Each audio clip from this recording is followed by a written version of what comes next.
Hey everybody, how's it going today?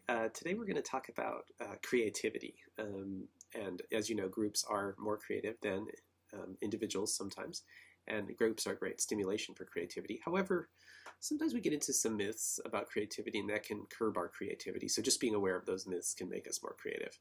A myth is basically, in this case, something that is not true, but that people tend to believe anyway.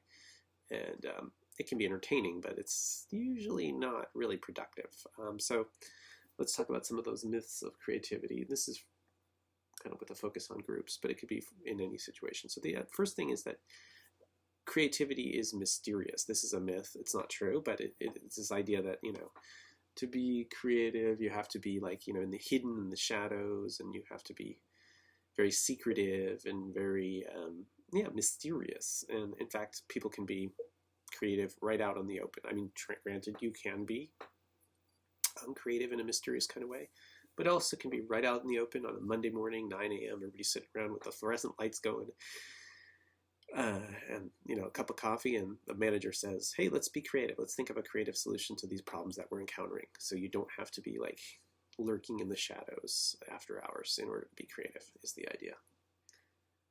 The next one is that creativity is only for a few people. Anybody can be creative. It's not just a few, isolated individuals. A lot of people think only like, certain famous artists are creative. And, in fact, everybody can be creative all the time in any job. There's room for creativity in any job, in any project, and it's for everybody to be creative. And everybody is creative. People get labeled creative, but basically everybody's creative. Anybody has the potential to be creative. There are some people that aren't as creative, but that's not something that should constrain you. You should, if you want to be creative, and don't think that you're excluded or that it's only a few select famous super people are creative. Like, anybody can be creative.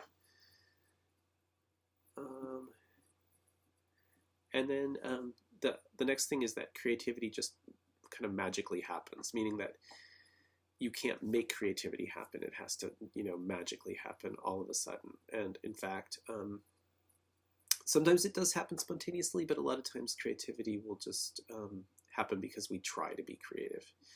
And the example I have here is the book cover for Less Than Zero. That's a book by Bret Easton Ellis, and he was extremely creative on purpose. He tried to come up with an original new way to do it. So if you have any questions, just let me know about creativity.